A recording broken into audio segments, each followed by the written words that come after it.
Good evening, ladies and gentlemen, and welcome to Métiers. Thank you very much for responding to our invitation in honoring Professor CHARBEL FARHAT with the highest distinction a university can give. And without further ado, I would like to call to the floor Mr. Laurent Champanet, General Director of Métiers, to open this ceremony. Thank you.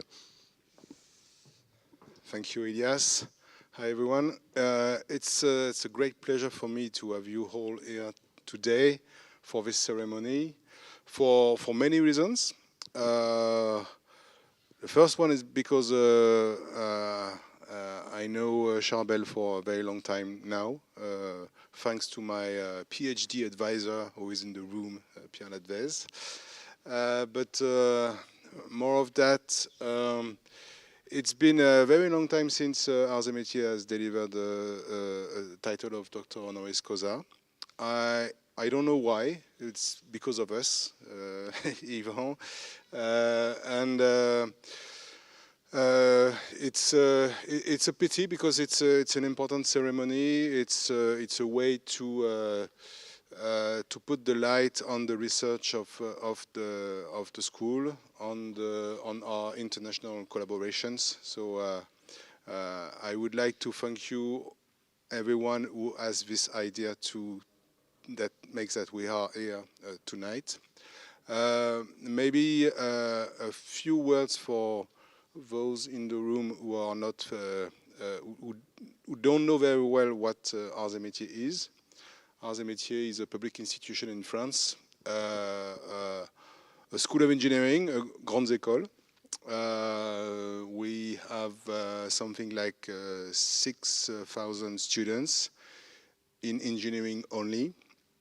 80% of them are training for an engineering degree. We have 8 campuses like this one in France, plus 3 smaller institutes. And our history begins something like 250 years ago, and we are very well known for the work we do for the industry, trying to give some new young skills to the industry and deliver innovation and research for the industry. And I think that's because of that we can deliver this title to our friend Professor Charbel FARHAT tonight, because I know that it's the way he works. He works for the industry. He has always been delivering innovations for the industry, and I think that we will try to show that tonight and show that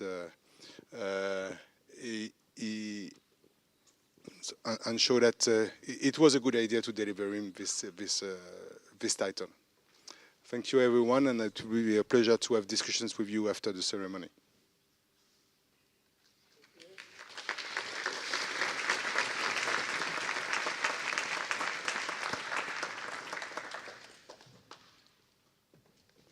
Thank you, Laurent.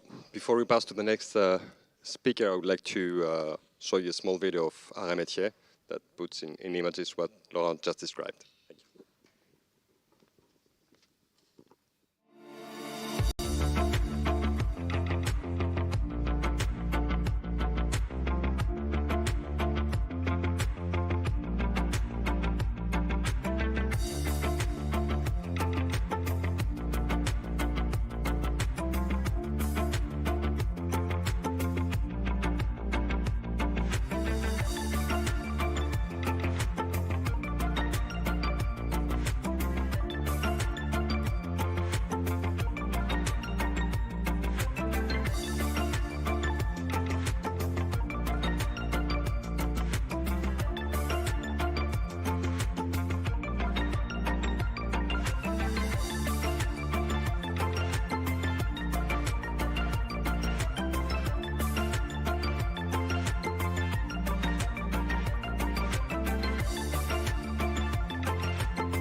There we go. So I'd like to call to the floor our Vice President for Research and Innovation, Ivan Jordanov.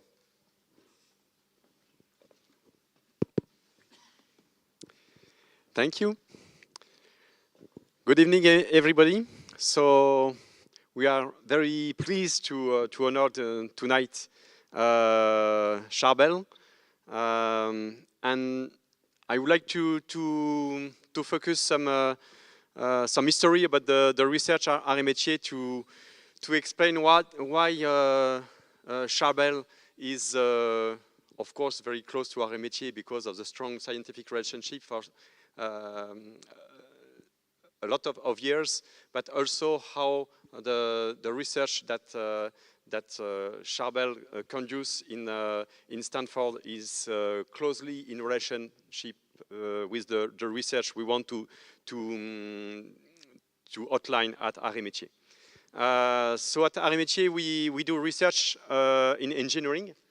So what is the meaning of doing research in engineering? The main meaning is that we build our strategy to solve industrial and to solve societal challenges. And to do that, we have to develop the most advanced scientific development to solve this problem. And historically, we focus on all which is around what we call the life cycle of the product and the life cycle of the system. And actually, we have two great challenges that is both for our society, for industry. And these two great challenges is about the digital and the environment transition. And of course, these two challenges are strongly linked, as the digital transition is a tool that is able to solve a lot of problems concerning the use of materials, the use of energy, and all which is linked to the life cycle of products and all the environmental aspects linked to these problematics. If we focus about the digital transition, one of our main development is what we call the hybrid twin developments, or more largely what we can call about all which is around the artificial intelligence that is physically informed. And of course, each word is very important. And to develop this, we need at least three main pillars that are historically the DNA of the research at Métiers. The first one is the quality of the data that gives the good information, the rich information at the right time and at the right place. And of course, Métiers is known for the ability of the researcher to know the physical, the physics of the product, the physics of the system, and that are able to know where we have to put the sensor, what we have to analyze to have the information. And the data that give the information has a high value to build hybrid twin model. The second pillar is the quality of the physical model. Because of course we have more than 2,000 years of scientists, it's 4,000 years exactly, of scientists that transform the world into equation, and this equation has a great value. They do not represent exactly the world, but it's not so far from the reality. So of course we have in our laboratory, in our research, we always focus to improve the physical model and to solve this physical model. This is the second pillar. And once we have built this magical hybrid twin model, but I think that CHARBEL will do something about that later, we have a very nice digital model with very nice results, that these results are inside the machine. And of course, generally, if we want to take some decision about environment, about design, it's often better if it is a human that takes the decision in this complex world.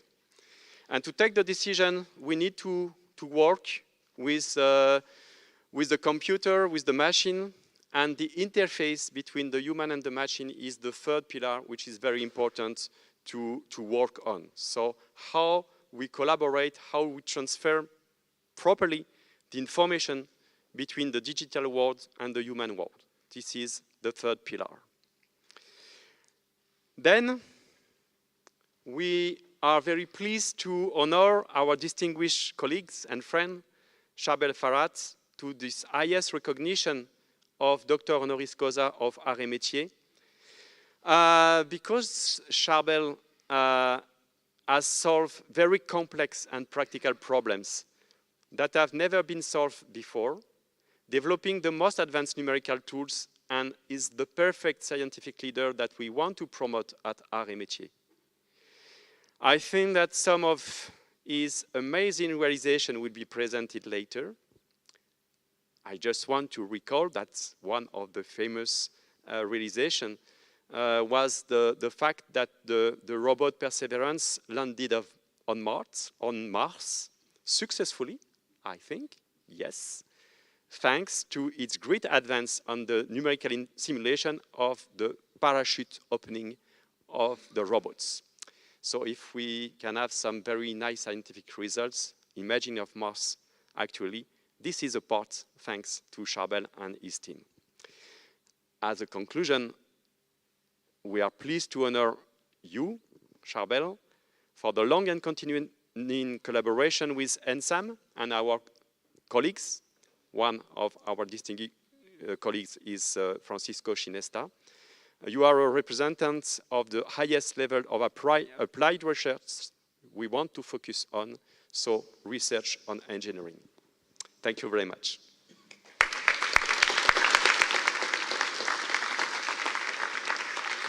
Thank you. I would like to call the floor Professor Fodil Meragni, the director of the doctorate school. Thank you. Thank you, Elias. Thank you, Ivan. Good afternoon, good evening. Ladies and gentlemen, distinguished partners from industry, distinguished colleagues from other universities and institutions, Mr. President, dear Laurent, Mr. Vice President, dear Ivan, dear colleagues and faculty and staff members from Arts et Métiers, dear Professor CHARBEL, FARHAT, dear CHARBEL, sorry. As you may know, of course, it's the first time for me to be to serve as a speaker for such a prestigious ceremony, honoring distinguished colleague from the for the award of the Doctor of Honoris Causa. So, dear CHARBEL, I'm very honored and proud to be here tonight to say a few words about your outstanding academic curricula and impressive scientific achievements in the advanced structural computational methods that can be applied for several fields of mechanics and a large number of engineering applications. Dear CHARBEL, your international career as well as your involvement worldwide prompt our admiration and respect. Your relevant contributions to the field of mechanical engineering and the advanced structural computational methods are, for us, source of inspiration for all of us, and particularly for our 400 PhD candidates. Among them, those with the PhD project are dealing with the advanced modeling and the related added value industrial applications. Indeed, at Arts et Métiers, our research activities are driven by the innovative industrial challenges. Our activities are strongly related to the society requirement and the international development needs. In that sense, let me just mention the successful and the success story of our innovative Descartes project, led by our colleague and friend Paco. And that involves several prestigious industrial partners and academic institution to match the smart city needs. Besides the fact that I am here as the head of the graduate and PhD programs, I am also really proud and pleased to be here with you, CHARBEL, today, because some of your relevant research topics are also my research topics, are close to mine. Let me just mention one aspect, that you developed a specific finite element square approach to design and for your innovative design of the parachute, as mentioned before my colleague Ivan, for the Discovery parachute in partnership with NASA. Your research group and you have pioneered such a computational method to design this parachute based on the microstructure and for other engineering application. And in that sense, you become like a leader for the data-driven modeling. For instance, what you developed recently, such as the probabilistic physics-based machine learning for digital twins. Dear CHARBEL, besides your intellectual curiosity, creativity, energy, and generous personality, you have now a new quality. This quality is the fact that you are becoming our new Métiers ambassador, since your mind and your international approach of the research are proof of your commitment to our value and some value, Métiers value, and ideals of high-level international-oriented research around the industry and the society challenges. We share with you this DNA.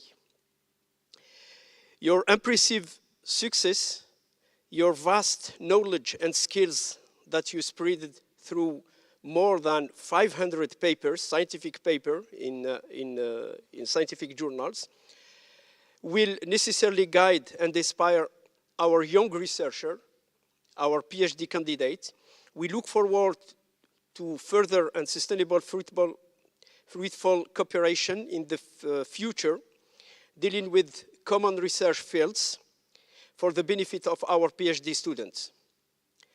There is no doubt that you are a world-leading researcher. Finally, on behalf of all the PhD students and my colleagues from other campuses, please accept our sincere congratulations on this great occasion of awarding you the Doctor Honoris Causa at Métiers Institute of Technology. Thank you.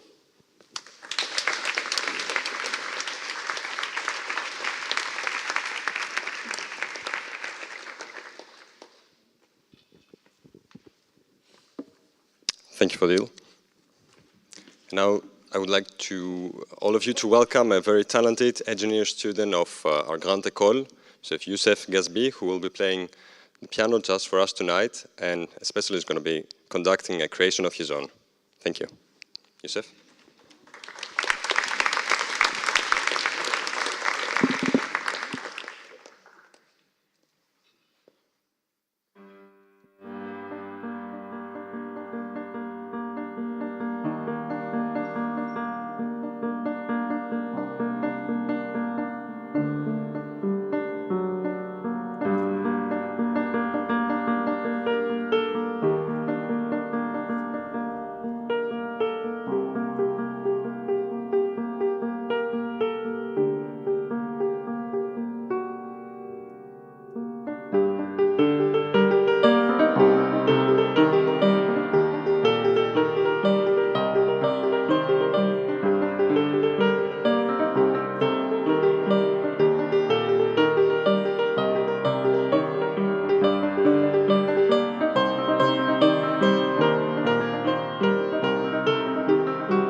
Thank you.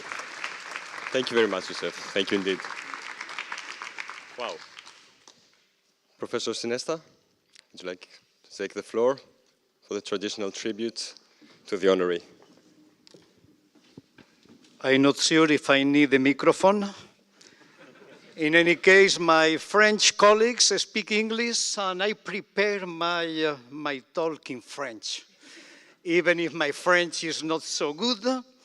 But I prepare something that is personal for CHARBEL. I prefer speaking French. And I promise Yanis, Benjamin, John, and Eleni, I will translate later absolutely all in English for you. But I prefer, obviously, to speak 5 minutes in French, because finally it's the language that I speak every time with CHARBEL, and I cannot speak English with CHARBEL. And it's something that is personal. So, Professor CHARBEL, Professor FARHAT,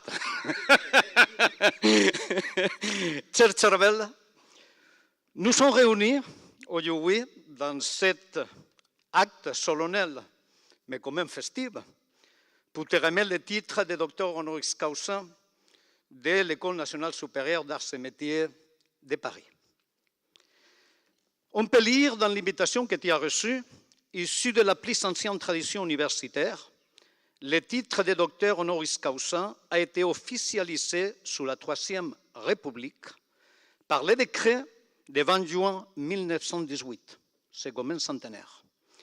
Ce titre honorifique est attribué à des personnalités de nationalité étrangère, en raison des services éminents rendus aux arts, aux lettres, aux sciences et aux techniques, ainsi qu'à la France et à l'établissement qui décerne le titre.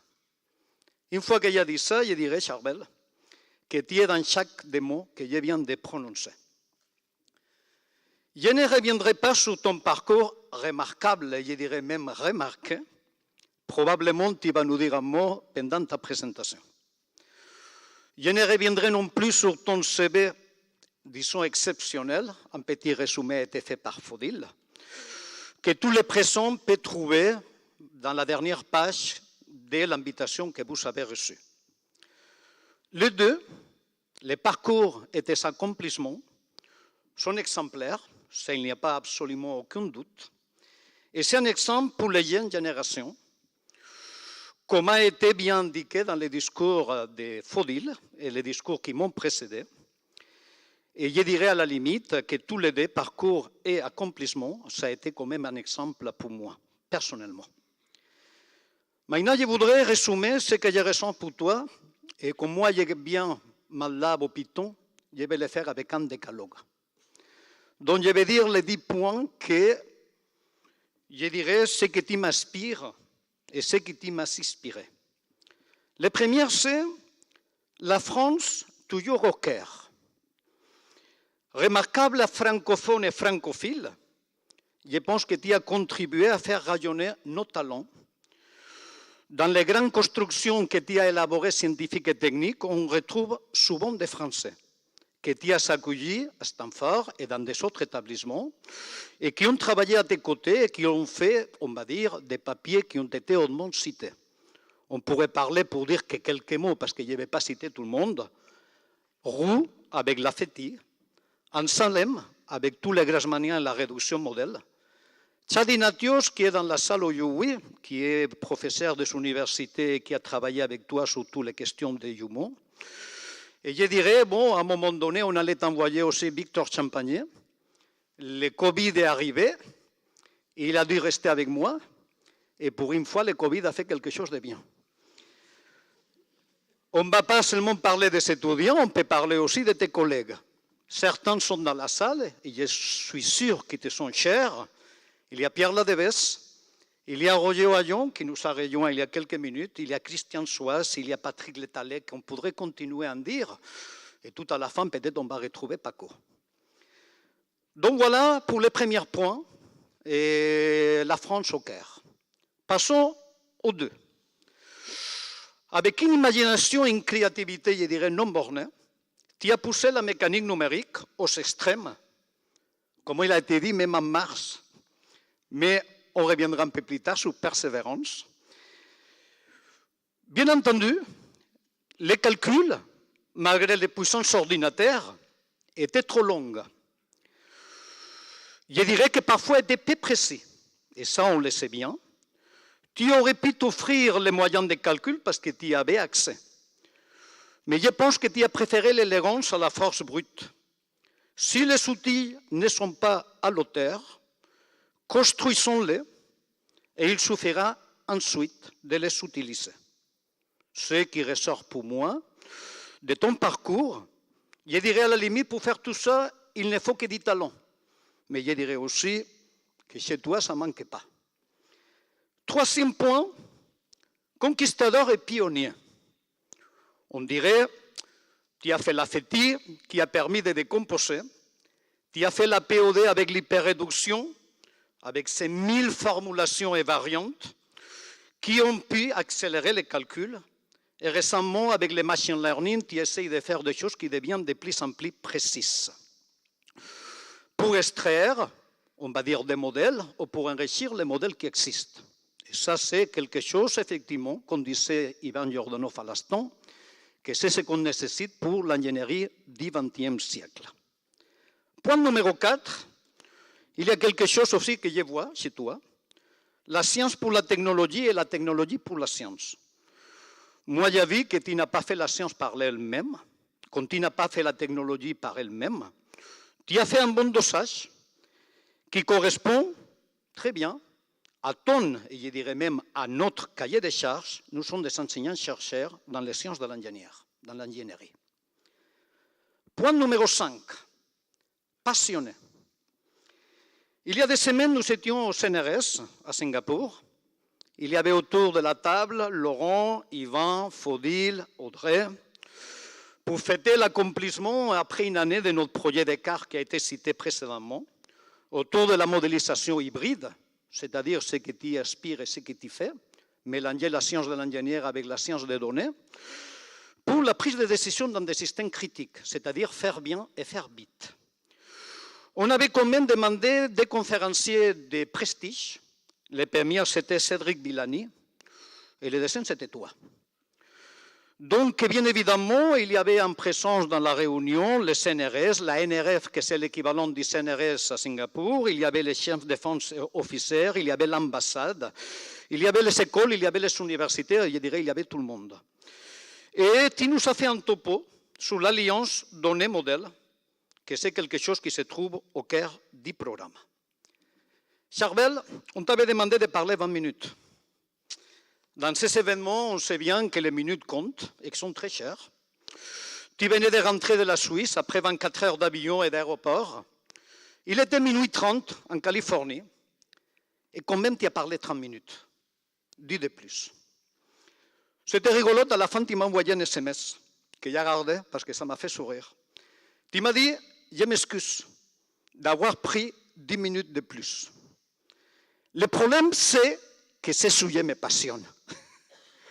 Et je dirais, oui, je confirme, ce sujet te passionne, ce sujet nous passionne.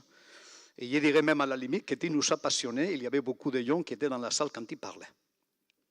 Point numéro 6, honnêteté. Tu te souviens, il y a quelques années, la communauté française, on devait organiser le WCCM, c'est le Congrès mondial de mécanique numérique. On avait 100 000 inscrits. Et il y a le Covid qui est arrivé. Je vous assure qu'organiser un colloque de 100 000 personnes, ce n'est pas simple. Je vous assure aussi que le désorganiser, c'est encore plus difficile. Parce que dans le montage, on est bien soutenu. On a plein d'amis. Dans le démontage, on est seul. Et ce qu'on croyait des 100 000, ça avait disparu. Les organisateurs que tu connais, de bons amis à toi, Olivier, Alix, Rémi Adgaral, qui a fêté son anniversaire en Suisse la semaine dernière, David Néron et moi-même, on pensait tellement et on souffrait tellement que parfois on avait la sensation qu'on perdait pied par rapport à la réalité. Et quand ça arrivait, on se disait, et si on appelle Charbel? Et donc on téléphonait le week-end. Car quand on t'appelle, et ça c'est important, ça c'est une caractéristique à toi, que je tiens beaucoup, Car quand on t'appelle, n'est pas pour écouter ce qu'on voudrait entendre. Je dirais même, si quelqu'un te téléphone en pensant qu'il aura la réponse qu'il attend, je pense qu'il se trompe de téléphone. Numéro 7. En avance de face. Il y a un écrivain qui écrit un bouquin que j'adore, qui s'appelle Paul Feyerabend, qui écrit un bouquin qui s'appelle L'anarchisme épistémologique, qui m'a beaucoup marqué quand j'étais petite. Bon, petite, j'étais jeune. Je suis encore jeune. C'était vraiment un régal et je pense que si tu ne l'as pas lu, il faudrait le lire. Il disait que le cerveau de nous tous, quand on est, c'est une grande balle de cire.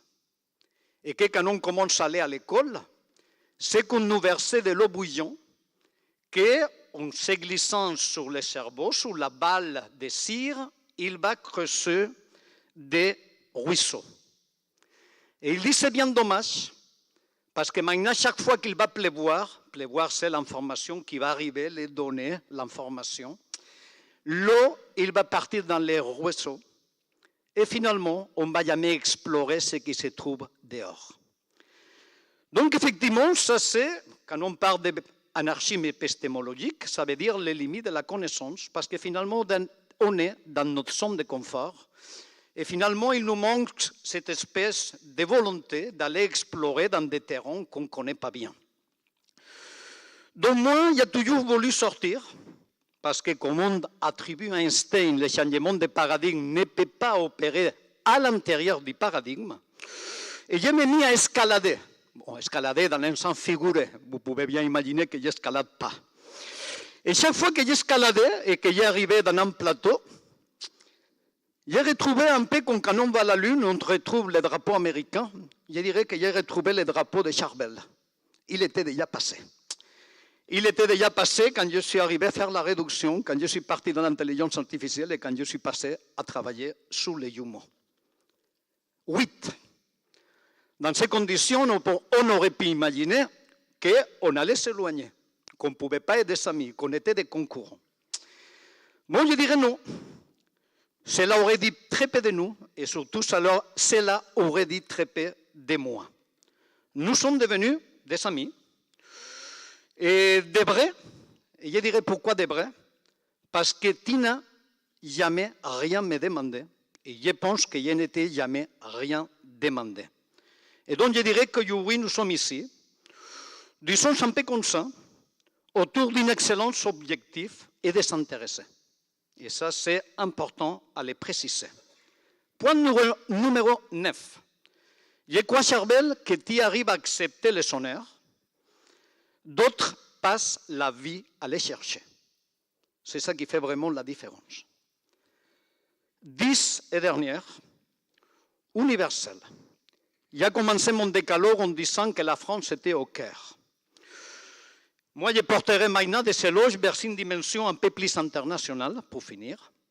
Nous avons l'honneur de t'avoir avec nous, à l'ENSAM, et nous sommes fiers à t'associer au nom, à sa longue histoire.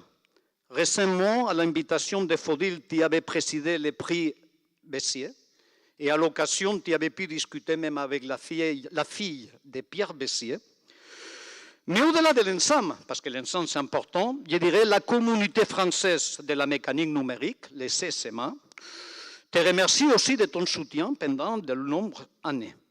Tout comme l'AFM, l'Association française de mécanique, je dirais comme la communauté européenne avec ECOMAS, ou la communauté ou l'association internationale comme IACM, dans laquelle tu es très impliqué. Tout ça pour dire qu'en t'associant à nous, nous nous associons à une dimension plus grande, internationale ou universelle. Et quand j'ai vu Persévérance atterrir sur Mars, j'étais devant la télé, il y avait ma famille autour, avec ces beaux parachutes dont tout dépendait. J'étais fier de dire à ma famille, qui était autour de la télé, le type qui a rendu ça possible, il est très grand. En plus, il est mon collègue. Et je dirais même encore plus, il est mon ami. Merci, professeur FARHAT. Merci, mon cher CHARBEL, pour l'honneur que tu nous dois en étant ici aujourd'hui. Merci.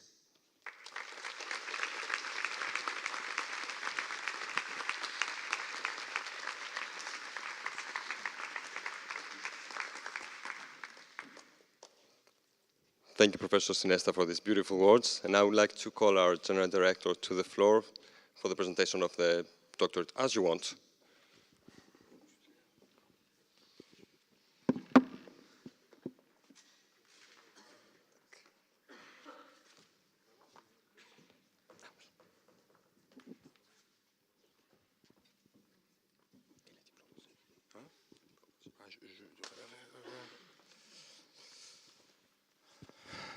That's the solemn moment. Dear Professor Charbel, we, the General Director and also President of École Nationale Supérieure d'Arts et Métiers, on the proposal of the doctoral school, validated by the management and scientific boards of the school, approved by the Ministry of Foreign Affairs, confer on you the title of Doctor Honoris Causa of École Nationale Supérieure d'Arts et Métiers. Do you accept the award and the diploma? I do. Thank you very much.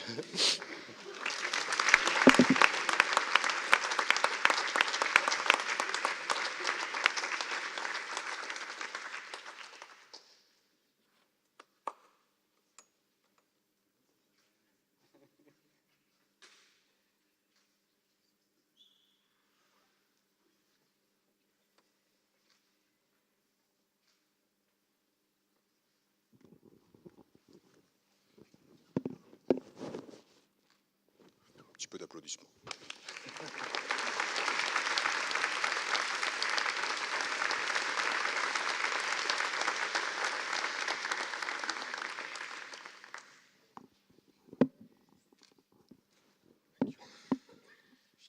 Merci. Ensuite, c'est...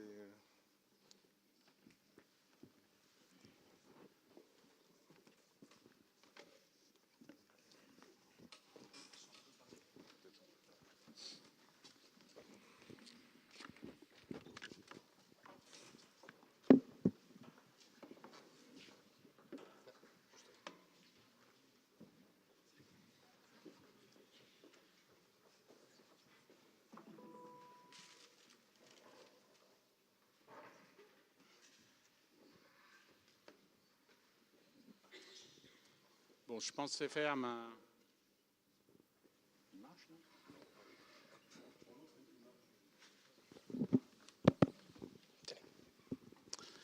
Je pensais faire ma réponse en français, mais je vois que tout le monde a parlé en anglais.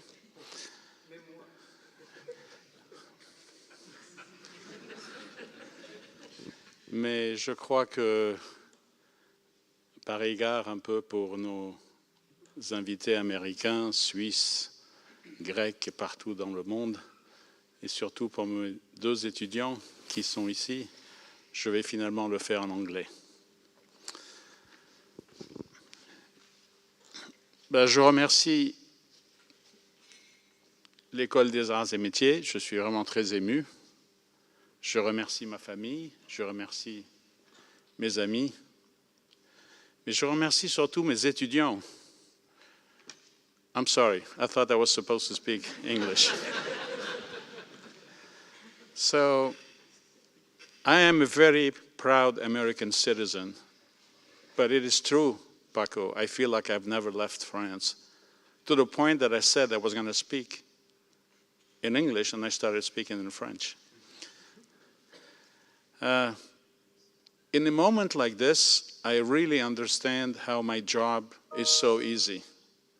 First, the little achievements that I have ever made are amplified, and people forget that for 40 years I have been standing on the shoulders of these giants represented today by two of my students.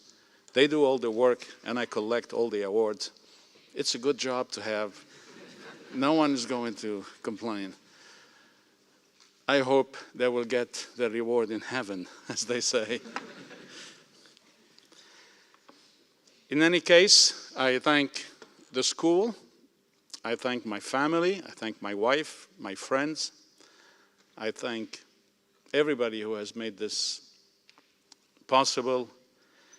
Let me tell you that I grew in a family where I was hearing Gadzar every day. Even though my father didn't go to Gadzar, he went to Supelec. Somehow he was fascinated by Gadzar, and I got the impression one day that he probably regret that he didn't do Gadzar. And these are the names that I've always heard of. Léon Lemartin, a great pioneer of aerospace engineering, which is what I ended up doing. Jean Pinet, a phenomenal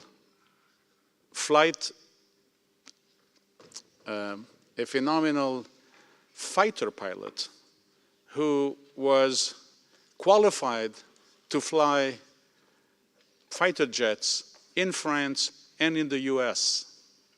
I am not sure that there is a second person like that unless they really have some common agreements between France and the US.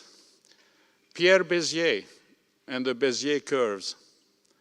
And I'm incredibly privileged that I have had the opportunity to meet his family, his daughter, his grandson that looks just like him. It was really a privilege. Jean-Loup Chameau, the former president of Caltech University and KAUST in Saudi Arabia.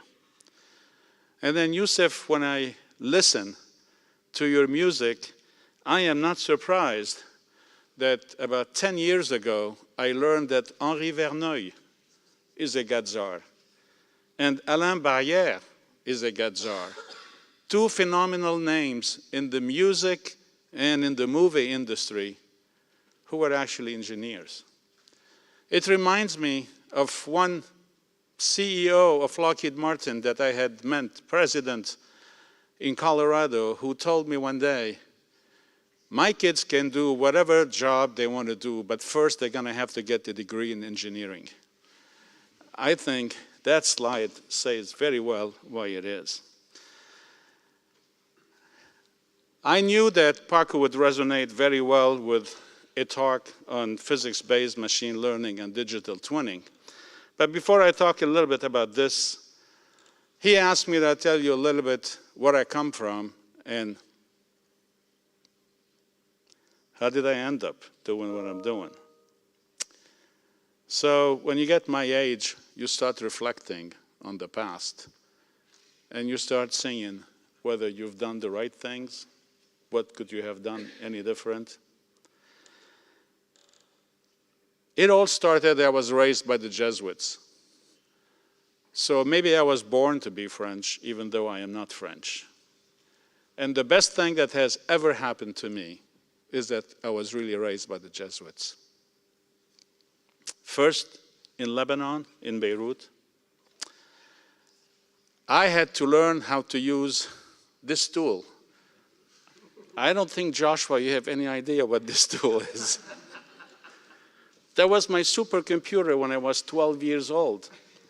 Because somehow my dad thought that if the Jesuits are not teaching me this, he's better teaching me how to use it, because that's what he was using. I thought it was madness. And then, from one Jesuit to another Jesuit, I ended up going to École Sainte-Geneviève. And that was even more memorable times, and probably the best time that I have ever had in France. We were touring with John Versailles the other day for no other reason that I wanted to go out of nostalgia to visit again Sainte-Geneviève. And this is what I understood why my father was preparing me. I had to use that little tool on the left, and then finally the modern age came, and I had the Texas Instrument TI-30. Yes, Joshua, TI-30 is probably something you haven't heard of either. So, and then from there I went to École Centrale, and you can see I'm focusing on the hardware I have been through, which explains probably why I ended up doing what I'm doing today. So I learned about something that looked like a mainframe, and is called a mainframe. And I had to go and enjoy all these perforated cards And the national sports was to be able to climb the 200 stairs and not drop the card box so that you don't have to resort them again before you can let them in. And it is really at École Centrale that I really discovered that I like something that now is known as mathematical modeling. And I discovered this with the courses of Sébastien Condel. And I discovered that I liked really the numerical solution of partial differential equations. I did the research internship with Denis Aubry, and this is where I discovered that there is a person called Edward Wilson who was doing finite elements with Ray Clough at UC Berkeley. And then I was no different from most of the people who were around me. We all had the American dream somehow. And this is how I ended up in the US, and specifically at UC Berkeley, to do specifically what I wanted, which is to meet Ed Wilson. So there is something they had noticed, that when I really want something, I try to get it. I try very hard. And I can fail, I will retry. Fail, I'll retry again. And I met Ed. Ed convinced me that I should also enroll in electrical engineering and computer science. So I joined both departments and ended up focusing primarily on mathematical modeling and numerical simulations. Now, at UC Berkeley, I had heard in 1983 about the Caltech Cosmic Cube. Charles Sees and Geoffrey Fox, both in physics, were developing a hypercube, was known as a cosmic cube. It was done at JPL for really parallel computing. That was the golden age of parallel computing, even though we're not trying to say who did first what. And in 1984, Intel started building these computers industrially and distributing them. And then by 1986, I had written a prototype finite element software that runs on these computers. So I was chosen to also work on the Cray 2. Now there is one story I'm going to tell you about the Cray 2. It's not to tell you how great I am, but it's to tell you how really this technology has evolved. So the Cray 2 in 1985, 1 year before I graduated, had 4 processors. There were only 27 of them that were made. The cost was anywhere between $12 million and $17 million of those days, depending on how much memory and other things you bought. The previous Cray had only 8 megabytes of RAM. The current Cray had 2 gigabytes of RAM, so it was like a phenomenal thing to have. And my iPhone 13 today has 1 terabyte of RAM, a processor that is an order of magnitude faster and for less than $1,000. So, except for getting this degree, you feel a little bit rejuvenated. That slide makes you feel that you're really coming from the old dark ages, where today my kids are playing with computers that were national security grade, when I was working on my PhD. And then from there, I went to the University of Colorado at Boulder to start something completely different, aerospace engineering. I came from civil engineering and from electrical engineering and computer science.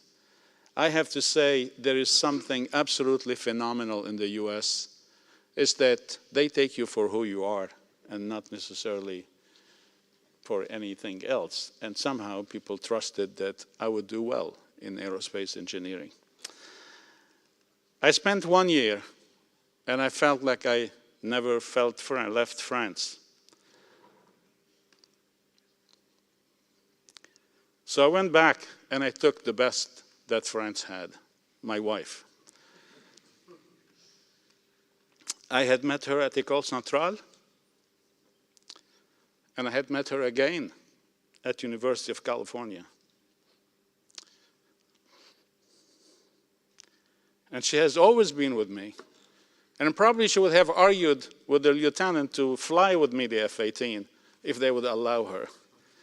But I'm glad they didn't allow her. It was new ventures. I had to work in deployable space structures. It gave me the opportunity to meet Michel Girardin, a name that I will never forget. Flexible multibody dynamics, system identification, model updating, none of the things that I have been doing in the last 15, 20 years, but this is what I'm back to doing. And this is where I met Roger Ohayon, who is in the back, who taught me so many things about Garteur and about everything else, not to mention fluid structure interaction. And this is how I fell in love with computational aeroelasticity. I learned from Michel Girardin that if you want to really be a great computational engineer, well, remember that there is the word engineering. And forget all these flat plates, and academic problems. And that's the problem that you want to target. And when I was decided to work on computational aeroelasticity, the big problem was the LCO, the limit cycle oscillation on the F-16. So what you see here are all the responses that go unstable and later they stabilize. But fighter pilots were ejecting, not knowing that these things are going to stabilize, and that was a major issue. It was very difficult to build any computational model for that, and due to those great graduate students I have had, we built that model over the years, and we demonstrated that this can be done. And that was really where I got all my energy to really wanted to solve real problems and not care much about something else. And I'll tell you what is the other thing else. Then I discovered immersive visualization. It was an expensive toy, not too sure how useful, but it was certainly a pre-taste of digital twinning, which is why I think I was preconditioned in a way to come back to this thing. Then in 2004, I had to go to Stanford, to the heart of the Silicon Valley, and what a change it was. Why do I say what a change? So here I am now responsible for the Department of Aeronautics. I have been chairing that department for 16 years now. And I meet a completely different breed of graduate students. I meet Dan Birkenstock, and he's already talking to me about Skybox. And to make a long story short, I have seen so many entrepreneurs at Stanford. This is the story of a Skybox that a couple of graduate students launched, raised $9 million for it, and sold to Google for $500 million a few years later. And this is nothing that one example that humbles you and that make you feel like maybe we should all retire and let these students run the show. Well, I wouldn't go that far, but it's almost like this. Then one of the beauty things at Stanford is that you get the visibility. And Toyota came and to say, well, if you could work on a fighter jet, you could work on a Formula One car. Well, it's not exactly the same speed, but you adjust to the speed.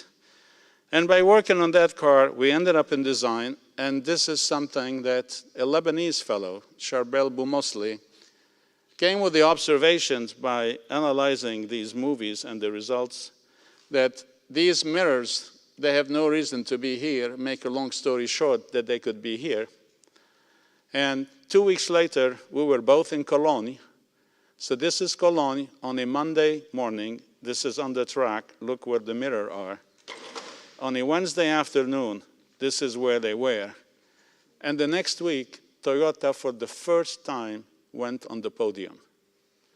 Now, that's not a mathematical proof that this is what made them win. But sure like hell, this is what we keep claiming.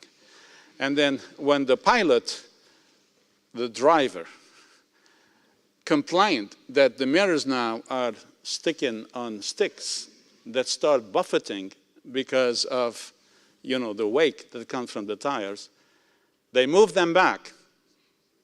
And I was really not happy and told, that given the salary that these people make, they should learn to live with a little bit of buffeting. It's not the end of the world. And tell you what, Toyota never won after that. Not a single race. I think the French call this preuve par l'absurde, but that's what they made. So, one thing that I want to leave for the message, and I was told people are following here on Zoom. I want to talk for those of you who have chosen to follow a similar career. There are so many times that I think about the song, Foule Sentimentale. How many of you have heard that song? And in one sentence, Alain Souchon says, "Ah, le mal qu'on peut nous faire." Well, I will take Claudia Schiffer any time, but that's not le mal I'm talking about here.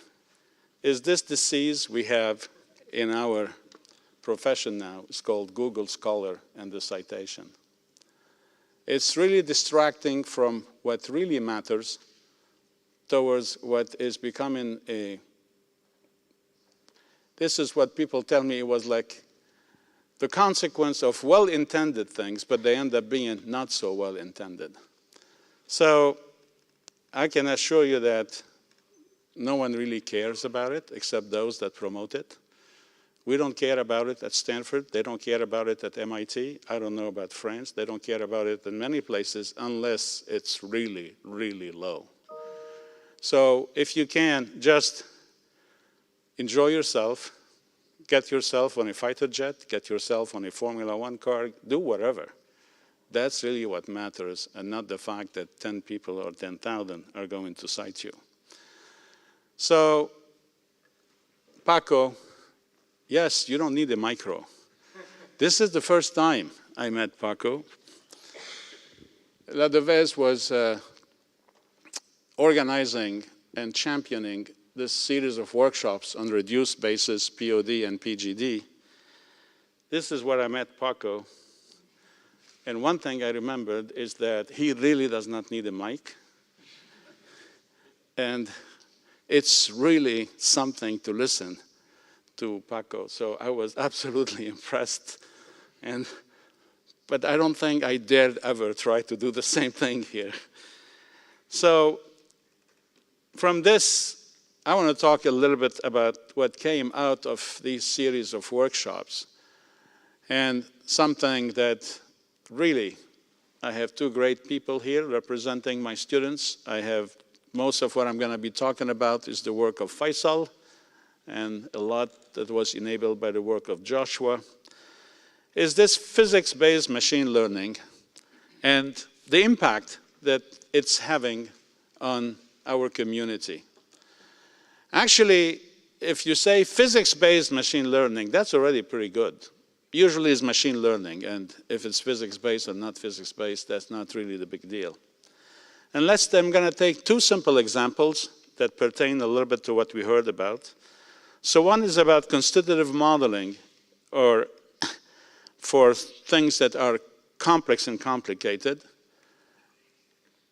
Your background in mechanics would probably remind you that there are already two traditional ways to do this, the mechanistic and phenomenological model, and the current race, which is data-driven. And then what does data-driven really mean?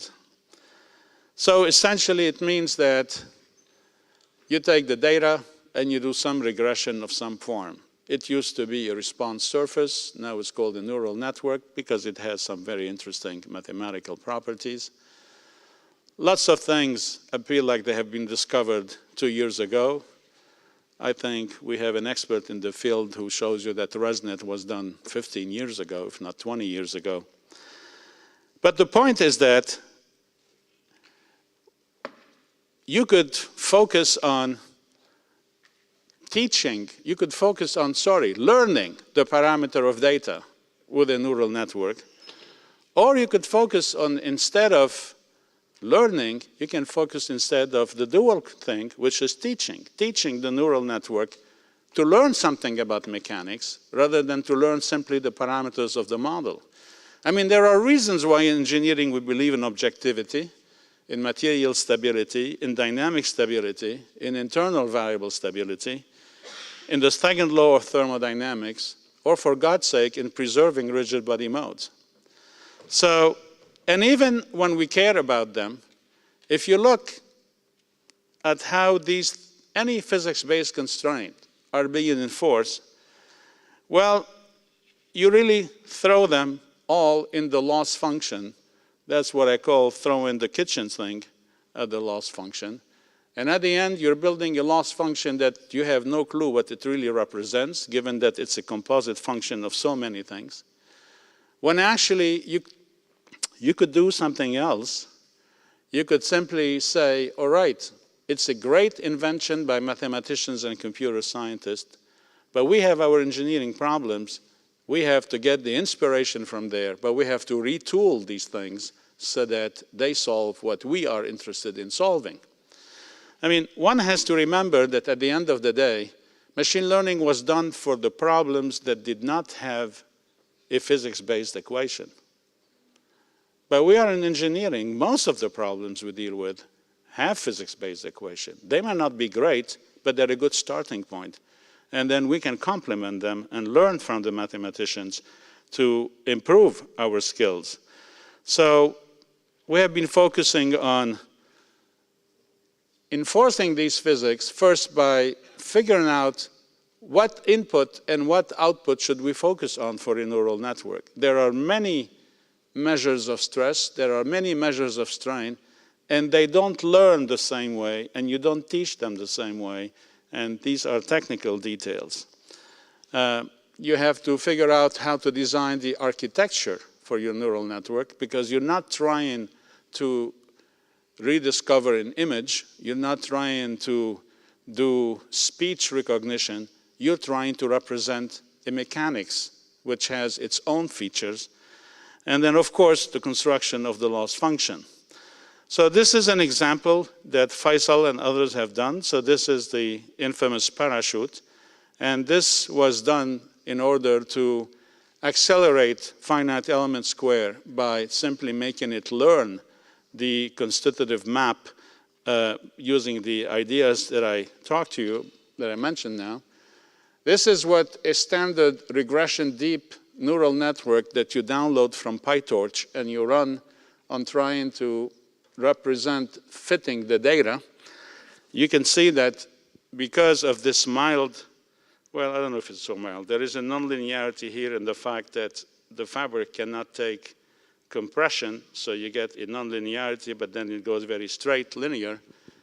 I mean, a deep artificial neural network, you can try as much as you want, is not going to get a simple linear function.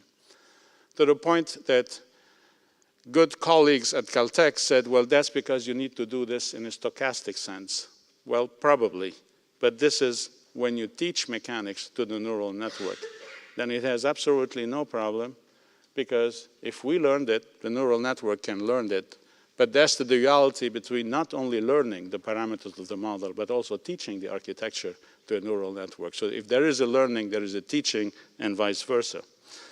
So this is what everybody's talking about, the parachute. It was a very challenging problem. It's a big technological problem. You have to really model what's going on in the fabric, what's going on in the fluid structure interaction, but it really ended up showing you that computational science and computational engineering, more importantly, is absolutely a phenomenal, business to get in. And it reminds me something. We have failed miserably at this problem. Maybe, I don't know, maybe we're still failing every day. We're scoring some successes, you've heard that, but we're failing, and we failed at it for 5 years in a row. And it reminded me of what Jefferson said. Every time you fail, it's one more reason to try once again until you succeed. And perseverance happened to be the name of the parachute. But perseverance was all about this project, is to persevere and to make sure that you get there. And we got there. And these are, the results we can get today, if you see them, where we can predict pretty much what is happening in the parachute when it landed. These are other movies to entertain you that shows you on the flight test on the left and the numerical simulation on the right. Let me fast forward here. I think I'm going to skip this for the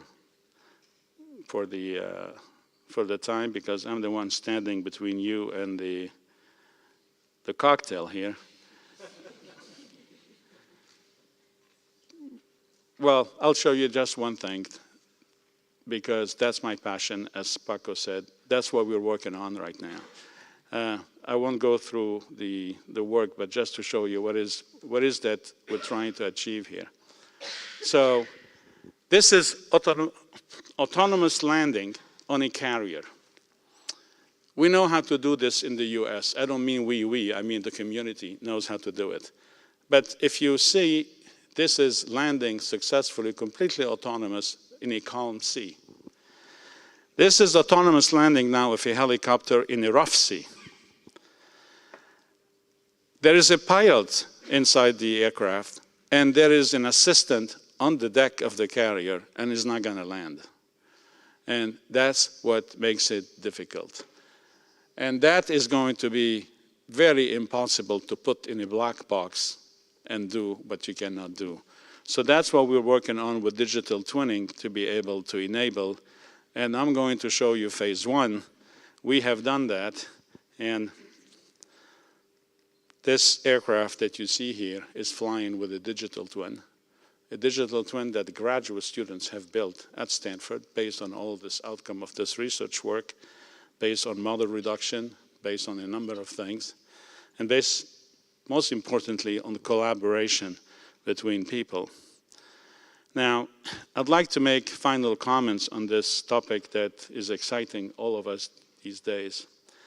As I mentioned, machine learning uses computational methods to learn information directly from data without relying on a predetermined equation as a model, because in most cases, in the big cases that people point to, they were developed for problems for which there was no physics-based model.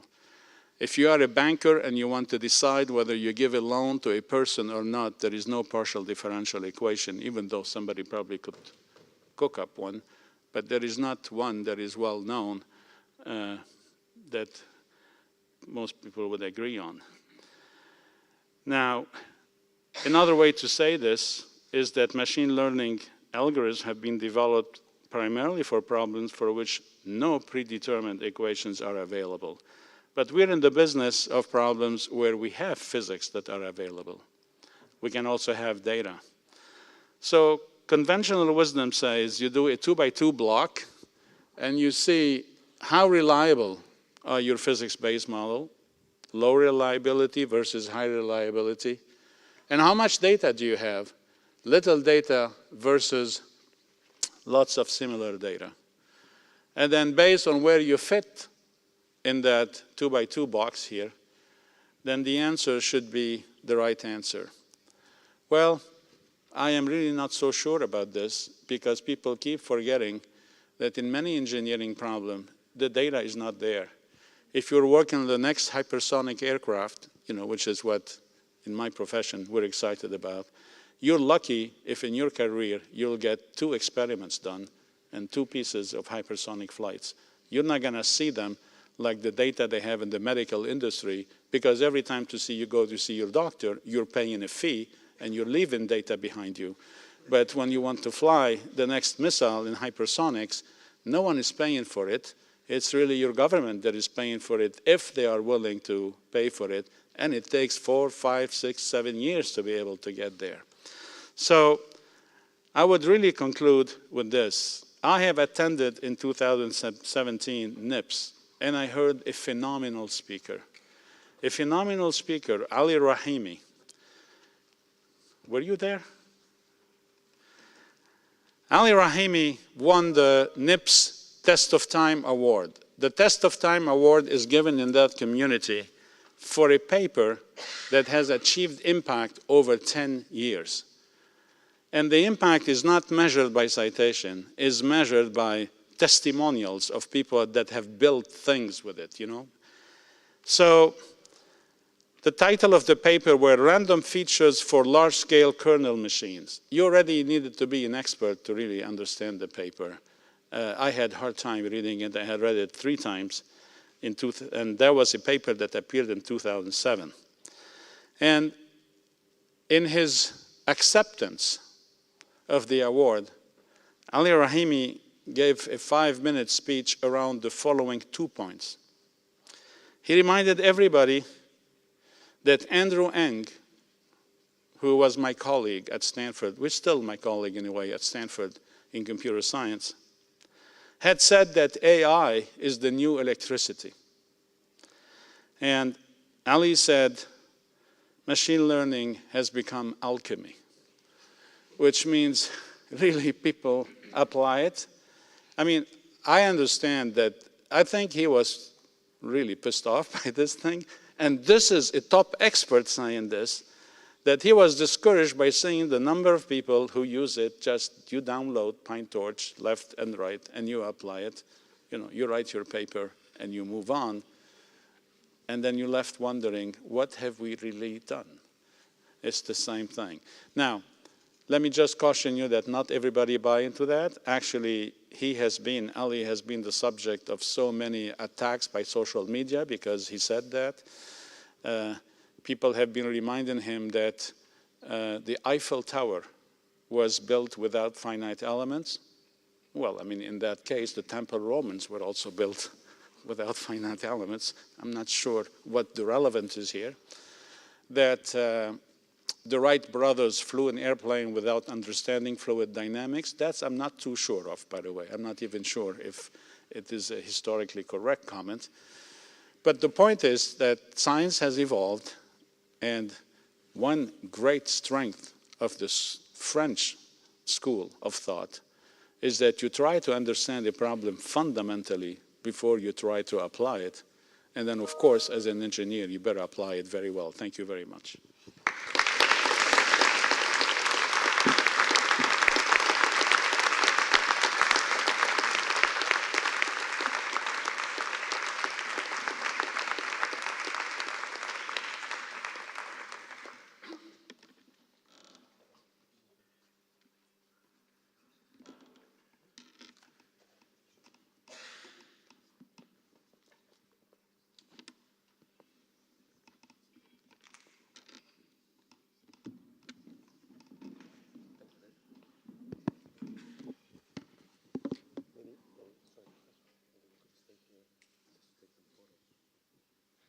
So yeah, thank you for this wonderful speech and congratulations again on your honorary degree. Just before we pass for the cocktail, I would like to invite everybody up on the stage.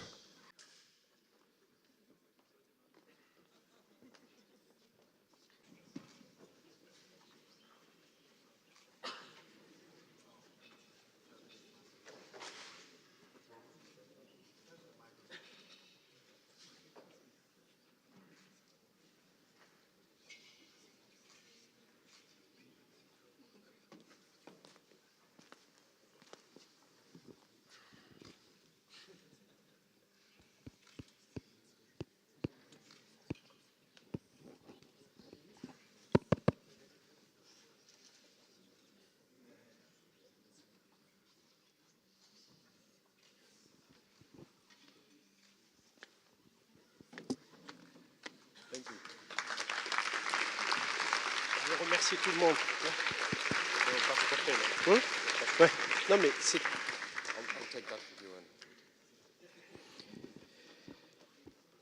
Sorry, guys. I'd like to thank my colleagues who organized this event. All Métiers staffs and faculties.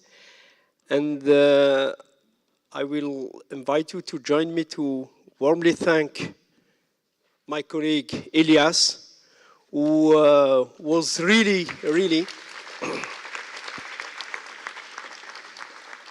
Elias was really the key person to make successful this event. So please, thank you, Elias. Please join me to applaud him once again because he deserved that.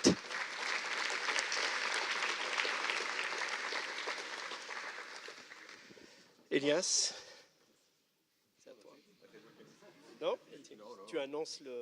Yes. To the cocktail, everybody, yes? That's going to be right away, and you will find the signs to join us for the cocktail. Thank you.